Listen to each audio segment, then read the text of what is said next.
everyone, and welcome to Soft Stories. I'm Stratton, and this is Pepper, and today we are going to be continuing our reading of 20,000 Leagues Under the Sea by Jules Verne.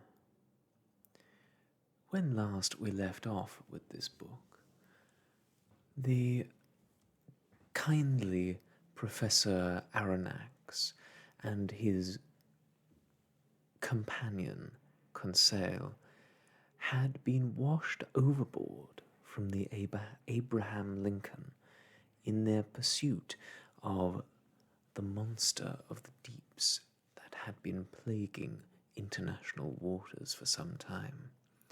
They and the harpoonist from the Abraham Lincoln, Ned Land, a French-Canadian gentleman, had been rescued from the ocean by a strange craft that turns out, it seems, to have been the monster that they were looking for. They've been brought aboard this craft, but as yet do not know its identity or that of its enigmatic and fascinating captain. But I suspect we will learn more shortly as we begin our reading today with Chapter 9, Ned Land's Temper. I have no idea how long we slept, but it must have been a long time, for afterward we felt completely rested. I woke up first. My companions had not yet moved, and were still stretched out in their corners like inert objects. I had scarcely gotten up from this somewhat hard bed when I felt my mind clearing, my brain returning to normal. So once again I began carefully examining our cell. Nothing had been changed in the cabin itself. The prison was still a prison, and the prisoners were still prisoners. The steward, however, had cleared off the table while we were asleep. There was, therefore, nothing to indicate that our situation would change in the near future, and in all seriousness I asked myself if we were destined to live indefinitely in this cage. This thought seemed all the more painful, for although my mind was free from the obsessions of the day before, I felt as if there were a weight on my chest. I found it difficult to breathe. The air felt heavy and insufficient for my lungs. Even though our cell was enormous, it was obvious that we had used up a large part of the oxygen it contained. For it is a known fact that in 1 hour a man uses up the oxygen contained in 3.5 cubic feet of air, and that this air, which then holds an almost equal quantity of carbon dioxide, becomes unbreathable. It was therefore urgent that the air in our prison be renewed, along with, undoubtedly, all the air in the submarine. This gave rise to a question in my mind. How did the commander of the submarine solve this problem? Did he obtain his air chemically, releasing oxygen contained in potassium chloride by means of heat, and absorbing the carbon dioxide with potassium lye? In this case, he must have kept up some contact with dry land in order to get the chemicals needed for this operation. Or did he merely store air under pressure in reservoirs, then feed it out according to the needs of his crew? Perhaps. Or, and this process would be the easiest, cheapest, and therefore the most likely, did he merely come to the surface to breathe, like whales, and thus replenish his air supply every 24 hours? In any case, whatever method he used, it seemed to me that the time had come to put it into operation without delay. In fact, I was already obliged to speed up my breathing in order to make use of the little oxygen remaining in the room, when suddenly I felt refreshed by a current of pure air containing a strong smell of salt. It was sea air, revivifying and full of iodine. I opened my mouth wide and allowed my lungs to soak it up. At the same time, I felt a movement, a slight but undeniable rolling. The steel-plated monster of a ship had evidently come to the surface to breathe, just like a whale. Its method of respiration was, therefore, now a matter of certainty. When my lungs had soaked up enough of this pure air, I tried to find the aeriferous conduit, if you will, which had brought us this life-giving oxygen, and I soon found it. Above the door, there was a ventilating hole, through which passed a column of fresh air, thus renewing the impoverished atmosphere of our cell. I had gotten to this point in my investigations when Ned and Conseil woke up almost at the same time, undoubtedly because of the fresh air that had entered the room. They rubbed their eyes, stretched, and were on their feet in an instant. "Did Monsieur sleep well?" Conseil asked, with his usual politeness.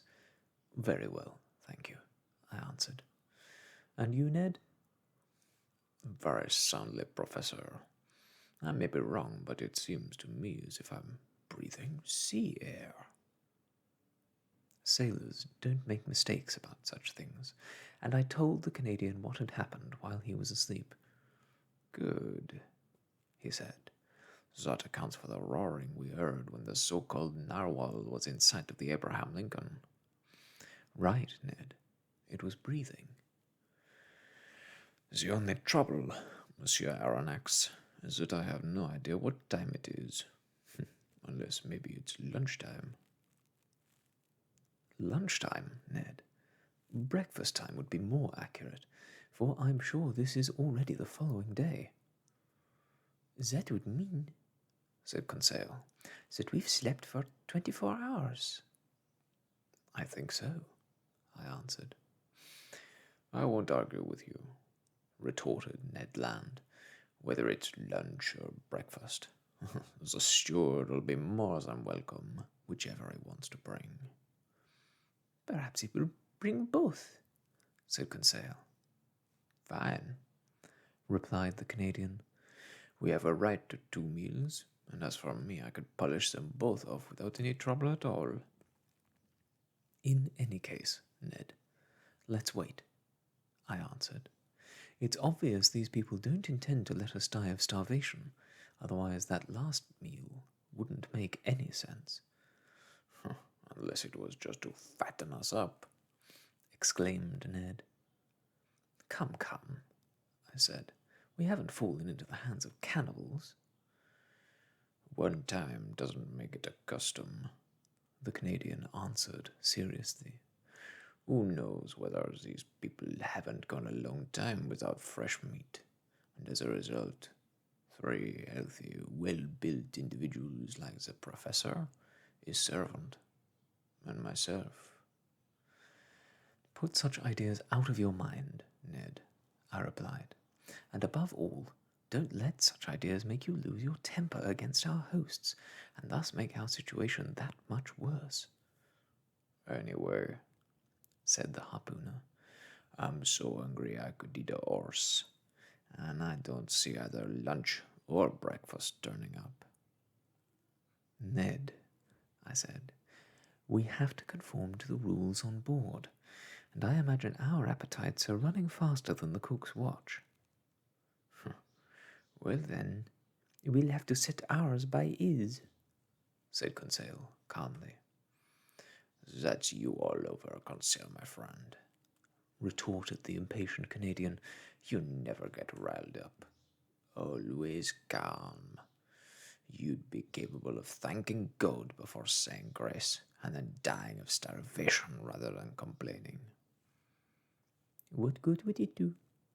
Asked Conseil. Complaining doesn't have to do any good. It's enough all by itself.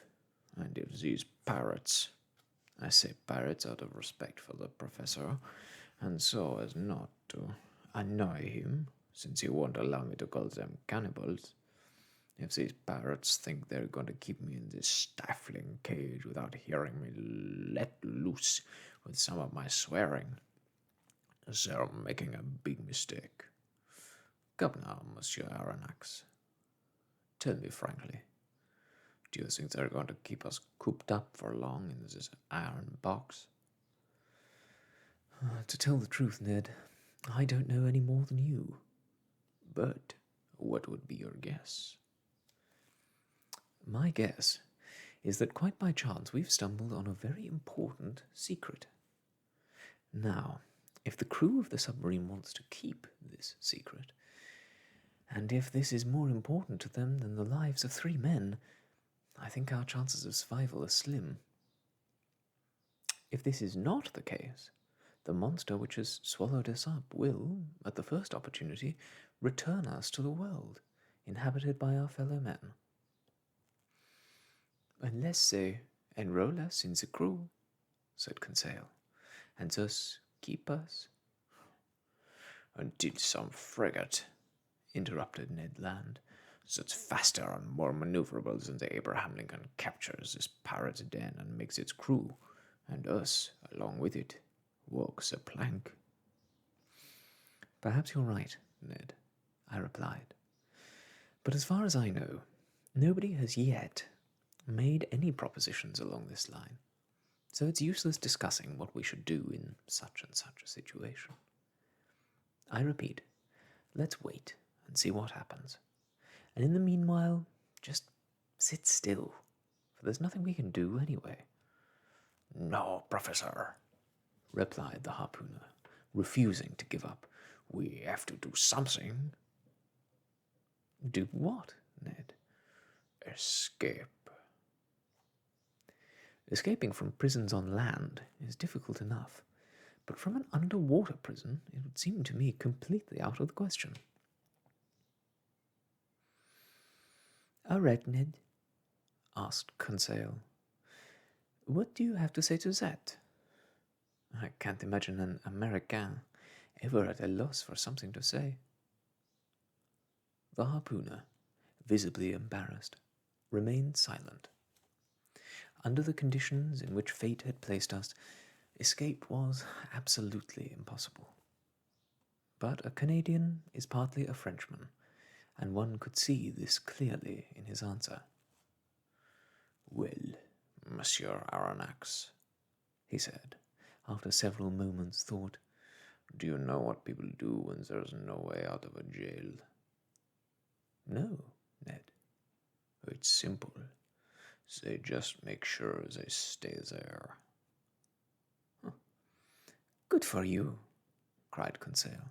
It's better being inside one than above or below it.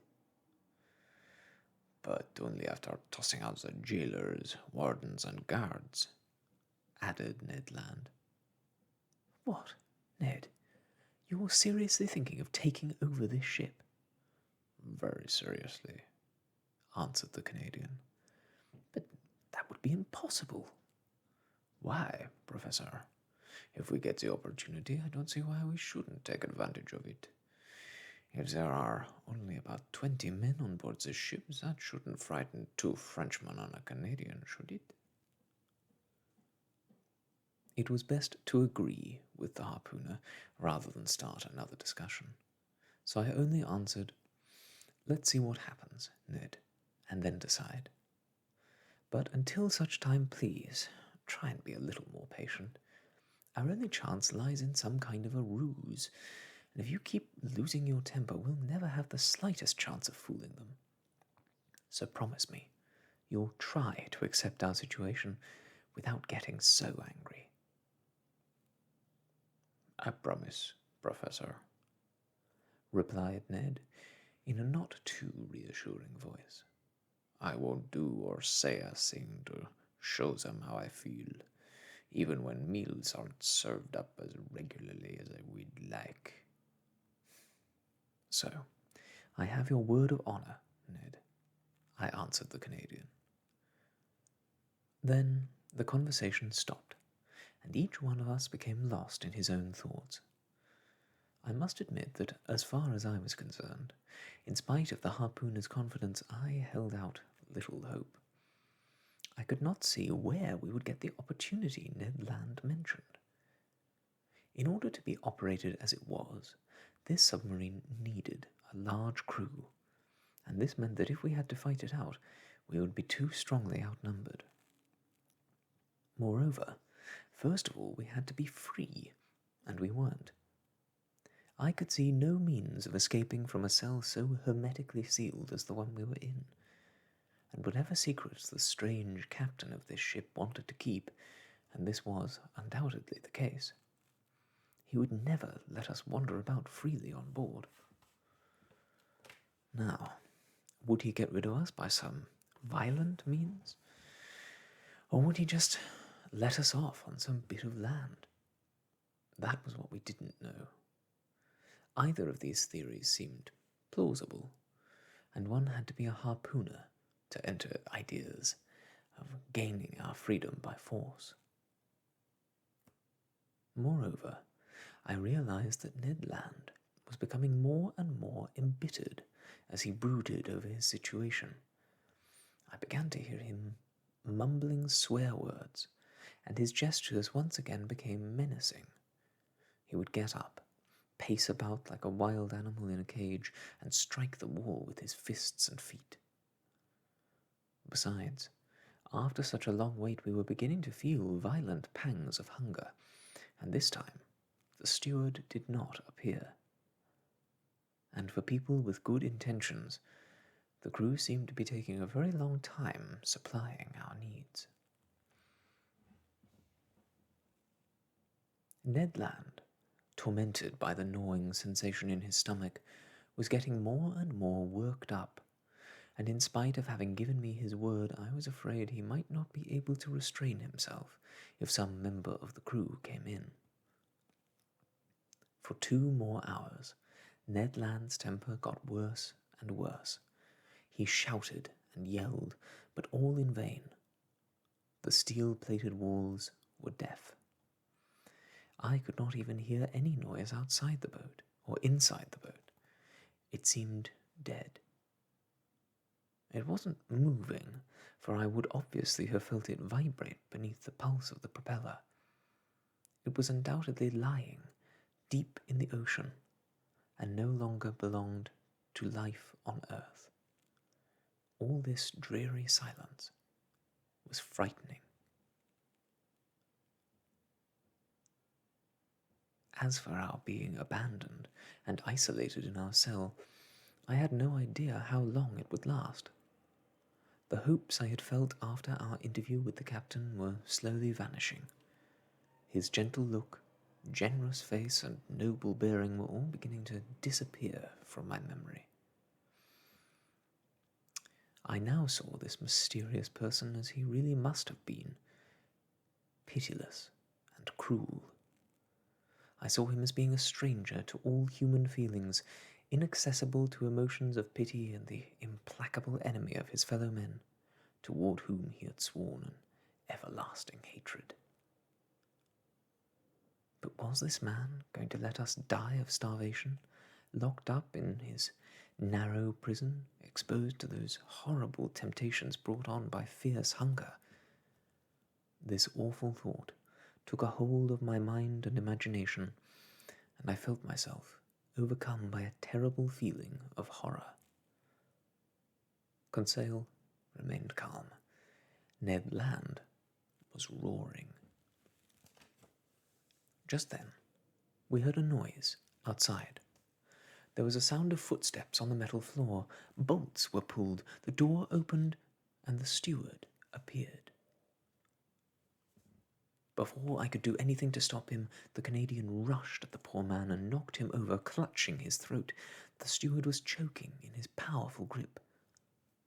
Conseil was trying to loosen the harpooner's hands from his half-unconscious victim, and I was about to help him, when suddenly I was nailed to the spot by the following words, spoken in French. "Calm down, Mr. Land.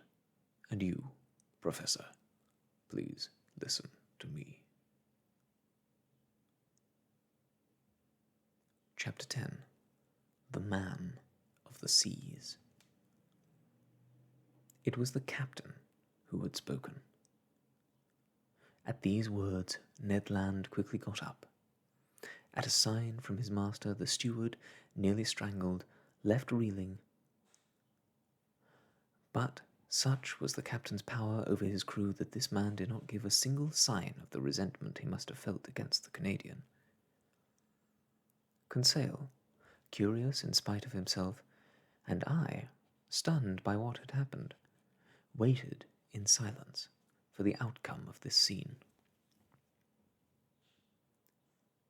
The captain leaned against the corner of the table, crossed his arms, and looked at us intently. Why did he hesitate? Did he regret having spoken in French? Perhaps. After several moments' silence, which none of us dreamed of interrupting, he said in a calm, penetrating voice, "Gentlemen, I also speak French, English, German, and Latin. I could therefore have answered you at our first meeting, but I wanted to get to know you first, and then think the matter over. Your 4 versions, almost exactly the same, made me certain of your identities. I now know that fate has put me in the presence of Monsieur Pierre Aronnax, Professor of Natural History at the Paris Museum, and lately entrusted with a scientific mission abroad. Conseil, his servant, and Ned Land, of Canadian origin, harpooner on board the frigate Abraham Lincoln of the United States Navy." I nodded in agreement. The captain's words were not a question, but a statement, and no answer was, therefore, expected. This man expressed himself with complete ease and without accent. His sentences were correct, his words well chosen, and his fluency remarkable. And yet I did not feel him to be a compatriot. He then continued, "You have undoubtedly felt, monsieur, that I took too long to make my second visit. It was because once I knew who you were, I wanted to consider carefully what to do with you. For a long time I could not make up my mind. It is most unfortunate that circumstances have put you in the presence of a man who has broken all ties with humanity. You came and disturbed my life." "Involuntarily," I said. "Involuntarily," the stranger answered, raising his voice a bit. "Was the Abraham Lincoln involuntarily hunting me throughout the ocean? Did you take passage aboard that ship involuntarily? Did your shells bounce involuntarily off the hull of my submarine? Did Ned Land's harpoon strike me involuntarily?" I felt as if there were pent-up anger in these words, but I had a completely logical answer to his accusations, and I gave it. "Monsieur," I said, "you undoubtedly have no idea of the discussions you have provoked in America and Europe. You don't know how much the various accidents produced by collisions with your submarine have stirred up public opinion in both continents. I won't bore you with the innumerable theories which have been put forward to try and explain the unexplainable phenomenon to which only you had the secret. But you must understand that in pursuing you throughout the Pacific, the Abraham Lincoln thought it was hunting some powerful sea monster, which must at all costs be cleared from the ocean. A half smile played about the captain's lips. Then in a calmer voice he said, "Monsieur Aronnax, would you dare state that your frigate would not have pursued and shot at a submarine as well as a monster?" This question embarrassed me, for Commander Farragut would certainly not have felt a moment's hesitation. He would have thought it his duty to destroy a ship of this kind, just as well as a giant narwhal. "You can, therefore, understand, monsieur," the stranger went on, "why I have the right to treat you as enemies." I didn't answer, and with good reason. What use are the best of arguments when they can be destroyed by force? "I have given the matter considerable thought," the captain went on. "Nothing forced me to show you any hospitality. If I were forced to leave you, I wouldn't have the slightest interest in seeing you again. I would just put you on the ship's platform on which you took refuge, dive down beneath the surface, and then forget that you had ever existed. Wouldn't I be within my rights?" "Within the rights, perhaps, of a savage," I replied, "but not those of a civilized man." "Professor," the captain retorted sharply, "I'm not what you would call a civilized man.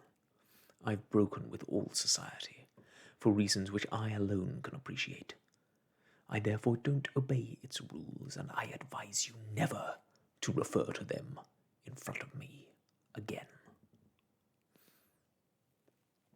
This was said in no uncertain terms. A flash of anger and disdain had lit up his eyes, and I felt this must be a man with a terrible past.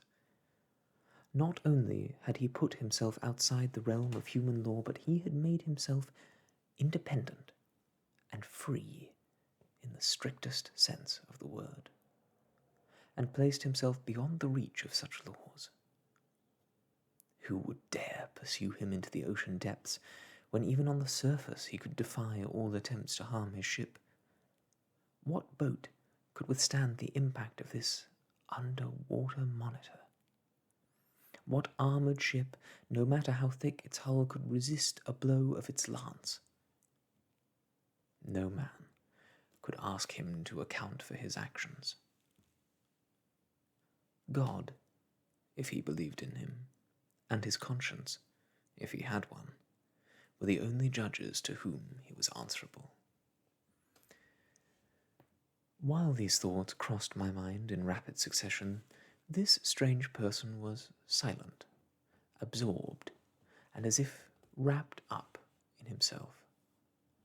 I looked at him with mixed feelings of horror and curiosity, just as Oedipus undoubtedly looked at the Sphinx. After a long silence, the captain once again started speaking. "So, for a long time I could not make up my mind," he said, "but finally I thought that my own interests could be reconciled with the natural sense of pity found in every man. Since fate has put you here, you will remain on board. You will be free, and in exchange for this liberty, I shall impose on you only one condition. If you give me your word that you will accept it, that will be enough." "Go on, monsieur," I replied. "I imagine your condition will be acceptable to a man of honour." "Yes, monsieur, and here it is. It is quite possible that certain unforeseen events might oblige me to order you to stay in your cabins for several hours or days, depending on the situation. Since I prefer never to use force, I will expect from you, under such circumstances more than any other, total obedience. In this way, I will clear you of any responsibility, for I will be the one who has made it impossible for you to see what you should not see. Do you accept this condition? This meant that strange things happened on board, things that shouldn't be seen by people who had not put themselves outside the law. Of all the surprises the future had held in store for me, this proved not to be the least. We accept, I answered. Only, with your permission, monsieur, I would like to ask one question. Only one. Go ahead. You said we were free on board. Completely. I would like to know, then, what this freedom involves. The freedom to walk about, to look, and even to examine everything that goes on here, except in some rare circumstances. In short, the same freedom enjoyed by all of us on board. It was obvious we didn't understand each other. Excuse me, monsieur, I replied, but this freedom is no more than that of a prisoner who is allowed to move around in his cell. That isn't enough for us. It will have to do. What? We have to give up forever the idea of seeing our country, our friends, and our families? Yes, monsieur, but giving up the insupportable yoke of life on earth, which men mistake for liberty, will perhaps not be so unpleasant as you imagine. One thing is certain, cried Ned Land. I'll never give my word not to try to escape. I'm not asking for your word on that score, Mr. Land, the captain answered coldly. Monsieur, I said, becoming angry in spite of myself, you're taking advantage of our situation. This is cruelty. No, monsieur, it's kindness. You're my prisoners of war. I'm keeping you, when at a word I could have plunged you into the ocean depths. You attacked me. You have come upon a secret which no man in the whole world was to know, the secret of my existence.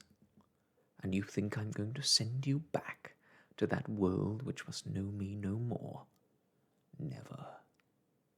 By keeping you, it's not you that I'm guarding. It's myself. These words showed clearly that the captain's mind was made up, and that no arguments would be of any use against him. So, I said, you're quite simply letting us choose between life and death. That's right. My friends, I said, when the problem's put like this, we have no choice. But we've made no promises to the captain of this ship. None, monsieur, replied the stranger. Then, in a gentler tone, he continued, Now, please permit me to finish what I wanted to tell you. I know you, Monsieur Aronnax. You, if not your companions, will find that the stroke of fate which brought you here will not give you much cause for complaint. Among my favorite books for studying, you'll find your own work on the great ocean depths. I have often read it. You have carried your knowledge as far as earthbound science will permit, but you don't know everything. You haven't seen everything. Therefore, let me tell you, Professor, that you won't regret the time spent on board my ship. You will travel through a land of marvels. Your mind will be a continual state of astonishment and stupefaction. it will be difficult for you to get bored with the continual spectacle that will pass before your eyes. I am starting out on another underwater trip around the world. Who knows? Perhaps my last. And once more I shall see everything I have been able to study beneath these seas through which I have travelled so many times, and you will accompany me in my studies. Starting today, you will enter a new element, and you will see what no man has yet seen, for I and my crew don't count anymore. And thanks to me, you will be able to penetrate the last secrets of our planet. I cannot deny that these words had a great effect on me. He had hit me in my weakest spot, and for a moment I forgot that contemplating sublime things is never worth losing one's freedom. But I trusted to the future to solve this problem. I therefore merely answered, Monsieur, although you have broken with humanity, I would like to think that you have not abandoned all humanitarian feelings. We are castaways who have been charitably taken aboard your ship, and we won't forget it. And as for me, I won't deny that if my interest in science could be even greater than my desire for freedom, this promised voyage would offer me great compensations. I thought the captain was going to stretch out his hand to seal our bargain, but he didn't. I felt sorry for him. One last question, I said, just as this mysterious person seemed about to withdraw. Go ahead, Professor. By what name should I address you? Monsieur, he answered, for you I shall be merely Captain Nemo, and you and your companions will be for me merely passengers on the Nautilus. Captain Nemo called out. A steward appeared. The captain gave him orders in that strange language I could not recognize. Then, turning to the Canadian and Conseil, he said, A meal is waiting for you in your cabin. Please, follow this man. You won't catch me refusing, answered the harpooner. Conseil and he finally left the cell in which they had been locked up for more than 30 hours. And now, Monsieur Aronnax, our lunch is ready. Allow me to go first. At your orders, Captain. I followed Captain Nemo, and after crossing the threshold of our cell, I went down a sort of electrically lit corridor, similar to the gangways on ordinary ships. After walking 30 or so feet, a second door opened in front of us. We then entered an austerely decorated dining room. At each end of this room stood 2 high oak sideboards inlaid with ebony. On their shelves lay china, porcelain, and glass of incalculable value, and also a silver dinner service, sparkling beneath the lights set in the painted ceiling. In the center of the room was a richly set table. Captain Nemo pointed out the seat I was to occupy. Sit down, he said. You must be dying of hunger. The lunch consisted of a variety of dishes supplied from the ocean, and several others unknown to me. These last were very good, and I quickly became accustomed to their peculiar flavor. They seemed rich in phosphorus, and I thought they too must come from the sea. Captain Nemo looked at me. Even though I said nothing, he guessed what I was thinking, and answered the questions I was dying to ask. Although most of this food might be unknown to you, he said, you can eat it without worrying. It's both healthy and nourishing. For a long time now I have given up ordinary land food, and I'm none the worse for it.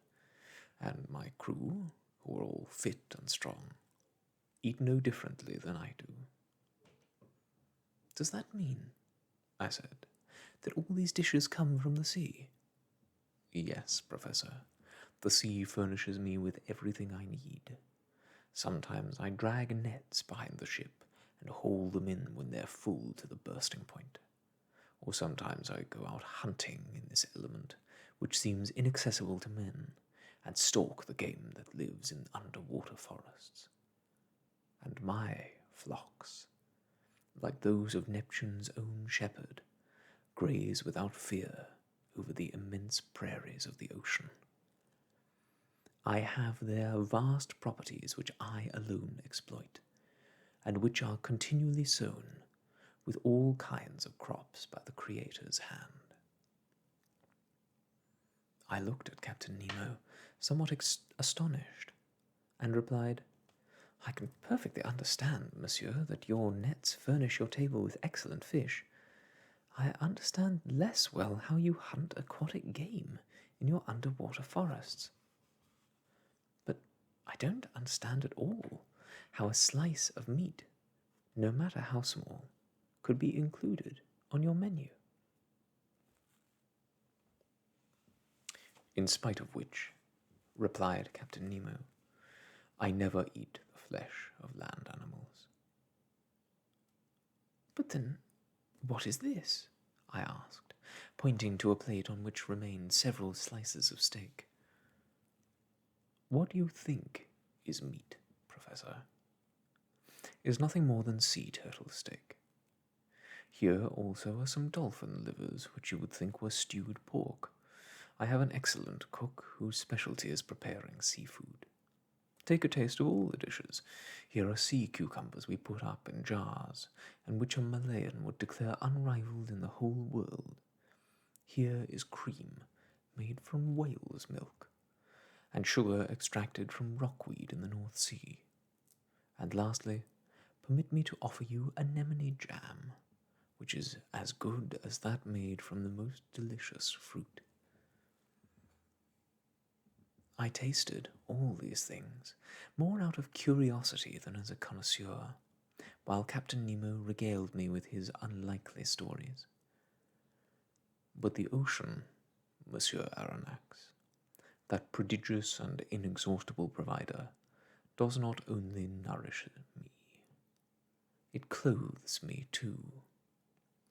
The cloth you are now wearing was made from the filaments of certain shellfish. It was colored with the same purple dye used by ancient Greeks and Romans, and then tinted with some violet shades I extract from Mediterranean sea hares. The perfumes you will find on the shelf in your bathroom are produced by distilling certain marine plants. Your bed is made out of the softest eel grass, the pen you will use is made out of whalebone, and your ink is the secretion of the cuttlefish. I receive everything from the sea, just as one day all will return to it. You love the sea, don't you, Captain? Yes, I love it. The sea is everything. It covers 7/10 of the globe. Its breath is pure and healthy. It is an immense desert where man is never alone, for he can feel life quivering all around him. The sea is only a receptacle for all the prodigious supernatural things that exist inside it. It is only movement and love. It is the living infinite, as one of your poets has said. And in fact, Professor, it contains the three kingdoms of nature: mineral, vegetable, and animal. This last is well represented by the 4 groups of zoophytes, by the 3 classes of articula, by the 5 classes of mollusks, by the 3 classes of vertebrates, mammals, and reptiles.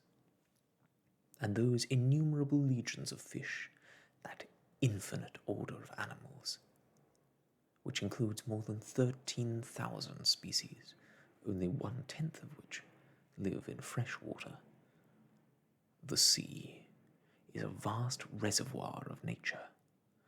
The world, so to speak, began with the sea, and who knows but that it will also end in the sea.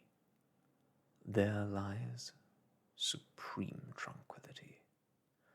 The sea does not belong to tyrants. On its surface they can still exercise their iniquitous rights, fighting, destroying one another, and indulging in other earthly horrors. But 30 feet below its surface, their power ceases, their influence dies out, and their domination disappears. Ah, monsieur, one must live within the ocean. Only there can one be independent. Only there do I have no master. There. I am free. Captain Nemo suddenly fell silent in the midst of this burst of enthusiasm. Had he let himself be carried beyond the bounds of his usual reserve? Had he said too much? For several moments he paced up and down, seeming very disturbed. Then his nerves calmed down, his face took on its usual cold expression, and turning toward me, he said, "Now, Professor, if you would like to look over the Nautilus, I am at your disposal." Chapter 11. The Nautilus. Captain Nemo got up, and I followed him. A double door in the back of the dining room opened, and we entered another room, the same size as the one we had just left. It was a library.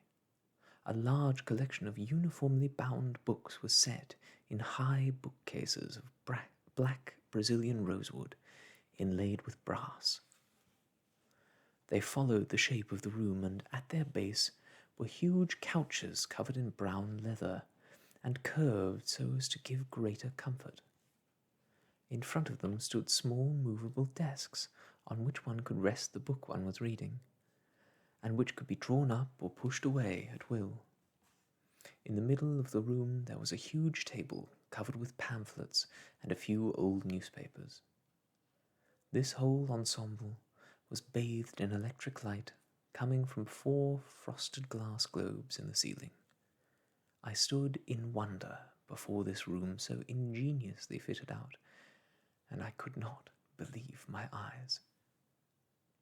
"Captain Nemo," I said to my host, who had just stretched out on a divan, "this library would do honor to more than one palace on land, and I am really astounded to think that it travels with you into the ocean depths."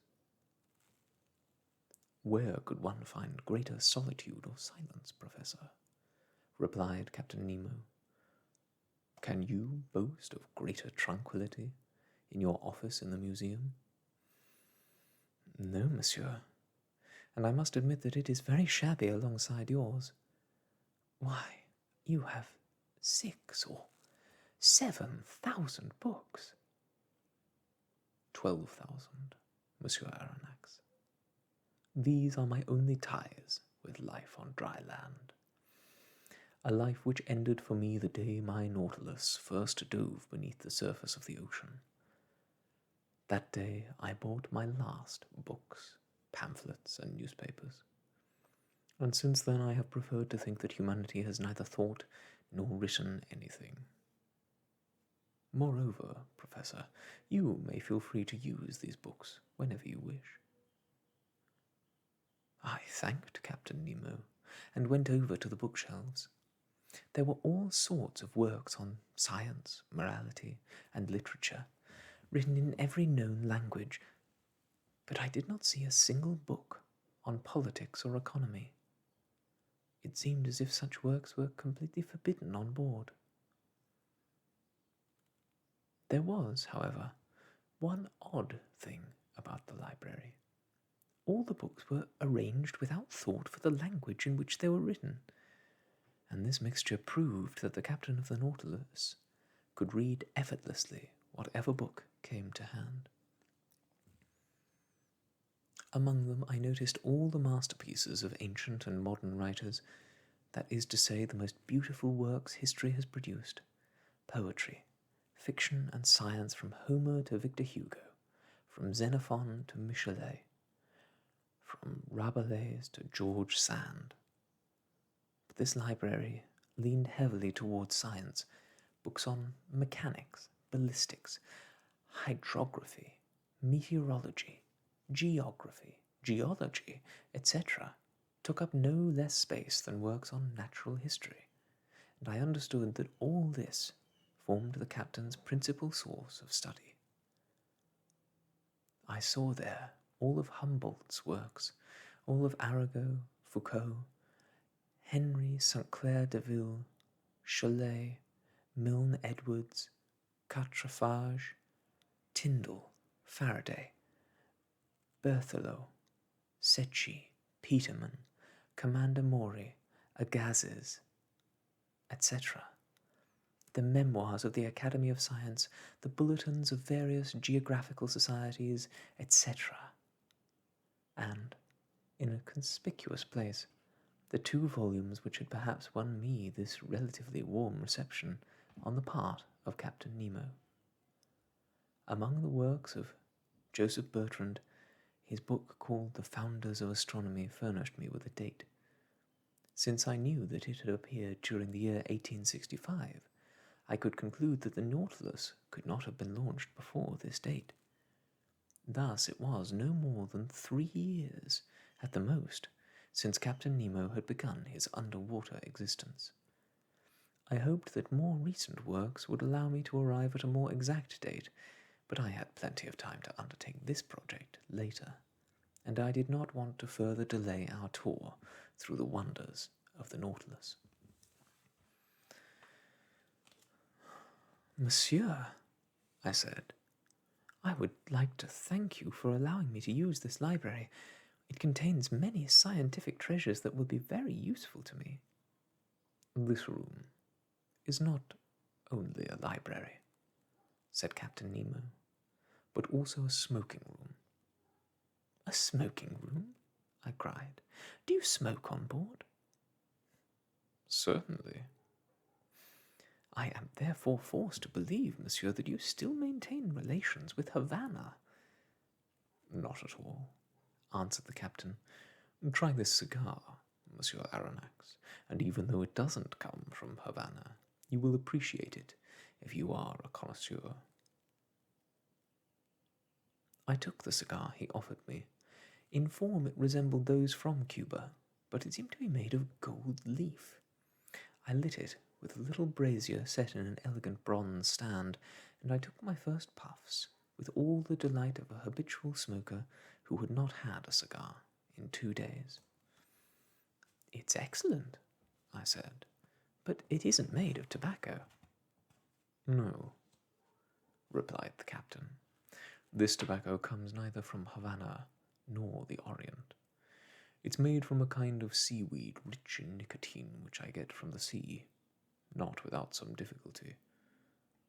Do you still miss your Havana cigars, monsieur?" "Captain, from now on I wouldn't even look at one." "Then please, feel free to take one whenever you want, and without worrying about where they come from. Even though there's no label to guarantee their quality, they're still not bad." "On the contrary." Just then, Captain Nemo opened another door opposite the one through which we had entered, and I was led into a huge, splendidly lit room. It had 4 walls with the corners cut off at angles. It was 33 feet long, 20 feet wide, and 16 feet high. A luminous ceiling decorated with small arabesques gave off a soft, clear light on the wonders brought together in this museum. For it was a veritable museum, in which an intelligent, prodigal hand had brought together all the treasures of nature and art and placed them about in a slightly helter-skelter fashion, giving somewhat the impression of an artist's studio. 30 or so paintings by famous masters, uniformly framed and separated by trophies, decorated the walls hung with tapestries of severe design.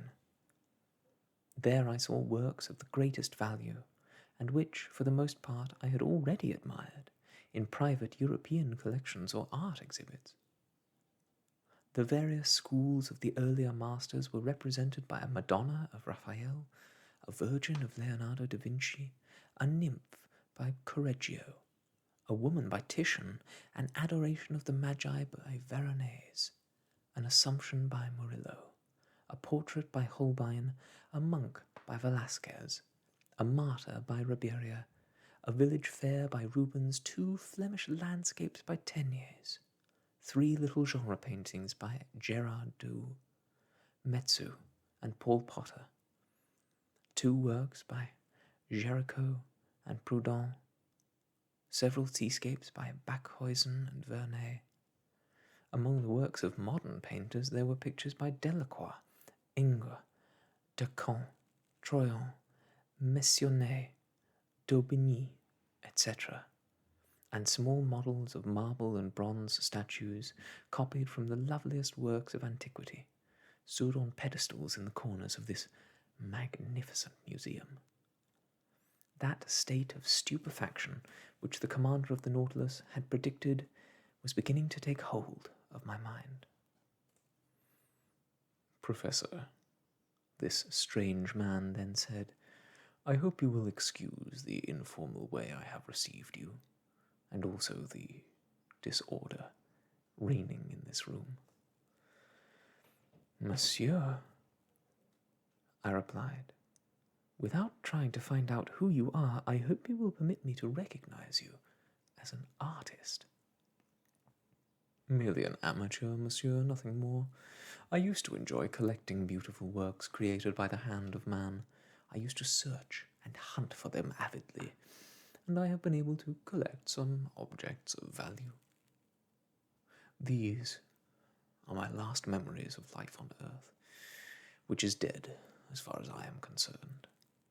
In my eyes, your modern artists are already ancient, with 2,000 or 3,000 years of existence, and I confuse them all in my mind.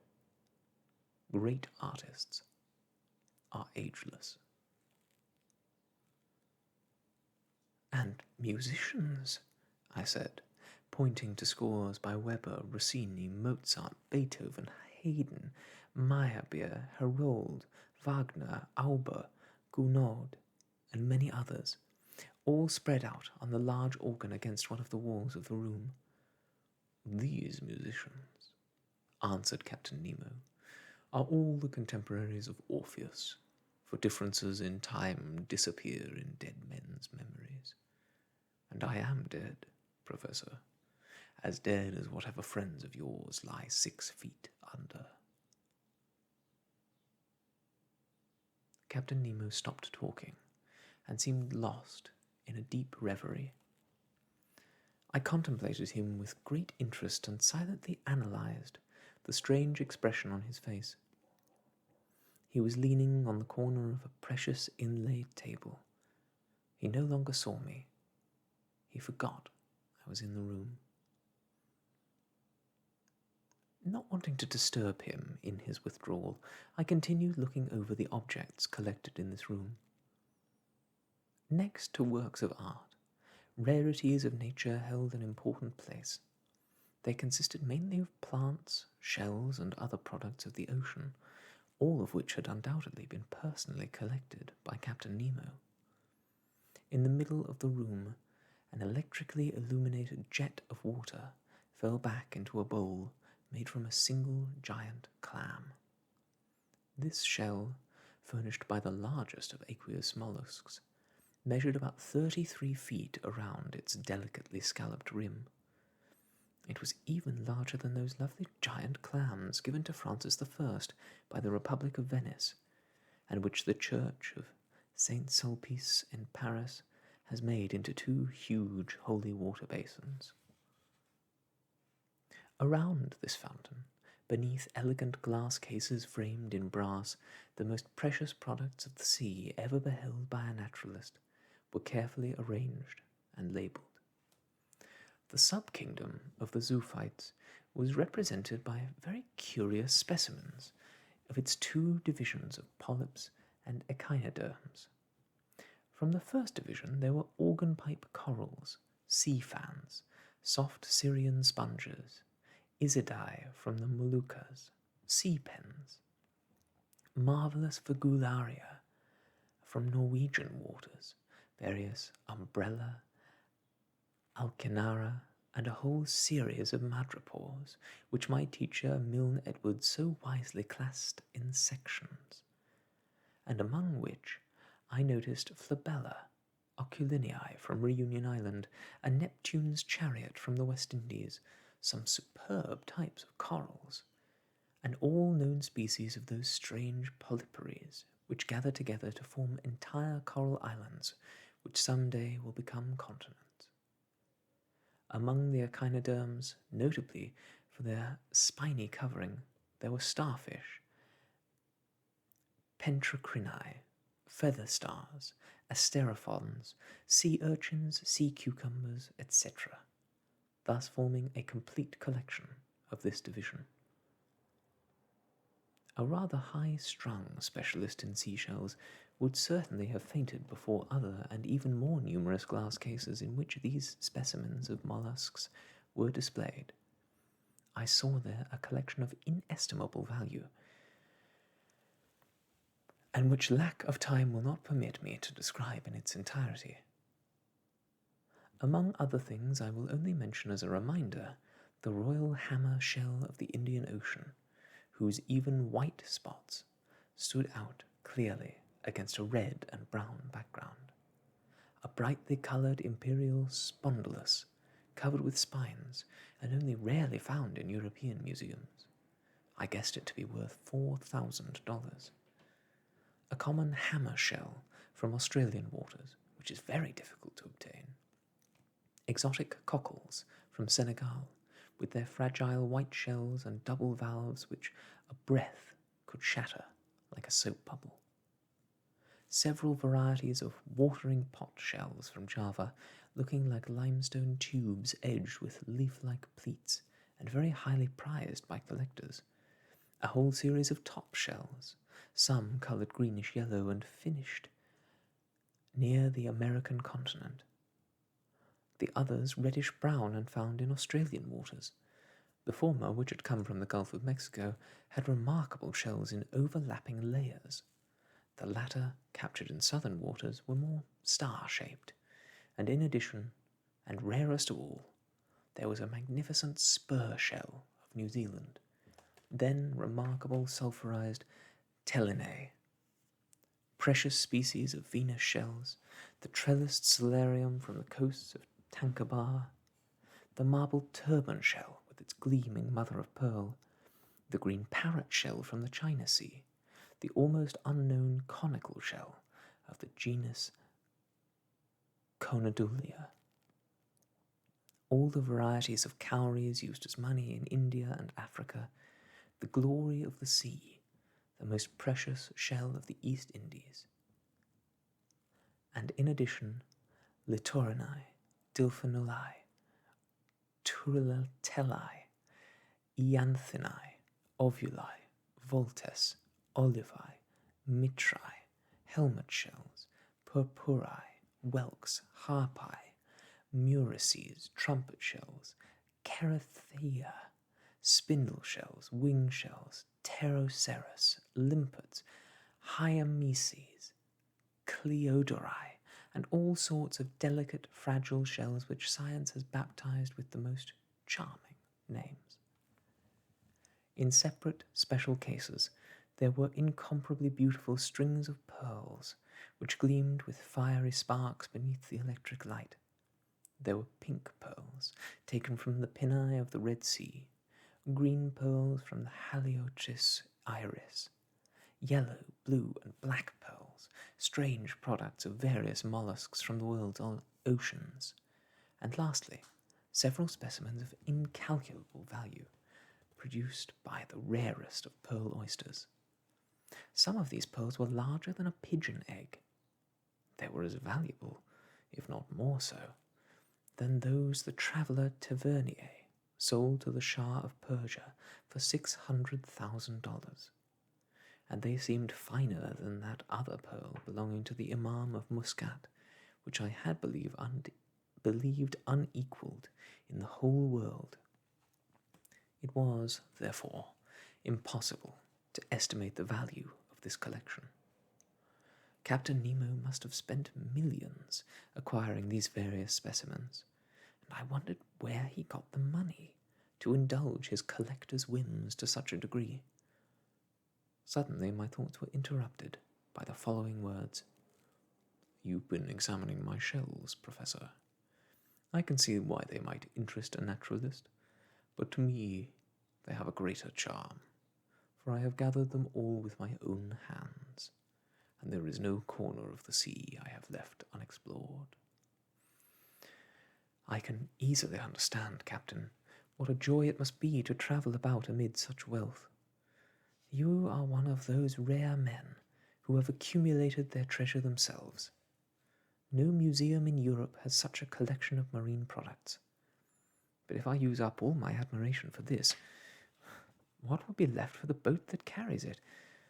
I don't want to delve into your secrets, but I must admit that this Nautilus, the motor power it contains, the devices by which it is maneuvered, the powerful agent used to drive it, all this excites my curiosity to the highest degree.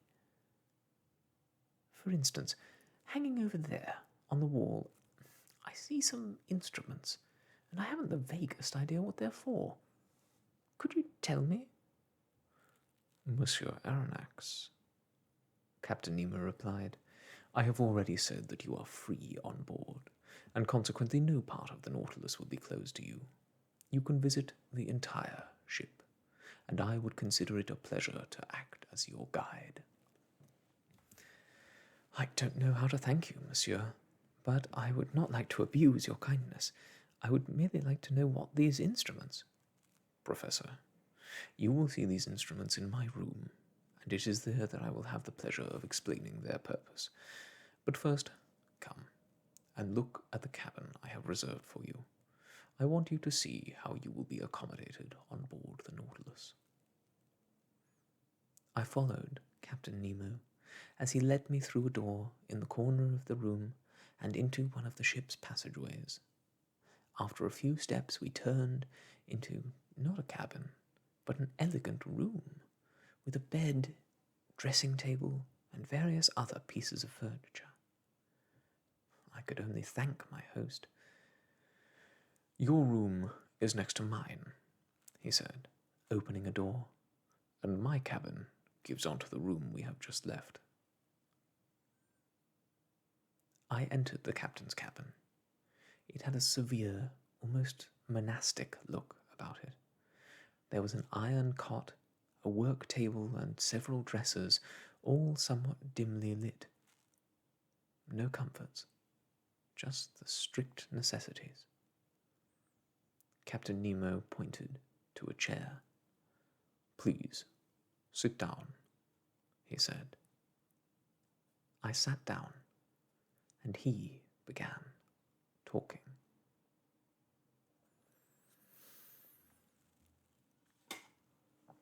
And there, my friends, is where we will leave it for today. I apologize for the way that the book seems to devolve into a bit of a list at the end there of this chapter. I am sure that it is, for those in the know, exciting to see all of the various specimens and other things that might be contained aboard a ship like this. But I must confess that to me it rather seems more like Jules Verne is just showing off all of the things that he personally knows about. I hope that's not the case, for I do love Jules Verne, but we all have a stubborn bit of pride, don't we? And showing off the things that we have learned about, the things that we care about, and sharing them with others. is something that we can all do on occasion. At any rate, I hope you have enjoyed the start of this tour of the Nautilus and our introduction to Captain Nemo. Next time, the tour will continue, and we will see to what adventures Monsieur Aronnax, Captain Nemo, Conseil, Ned Land, and the rest of the crew of the Nautilus get up to. But that will be later on Soft Stories. Until then, I must bid you a fond adieu. Until next we meet, I wish you all the best. Goodbye.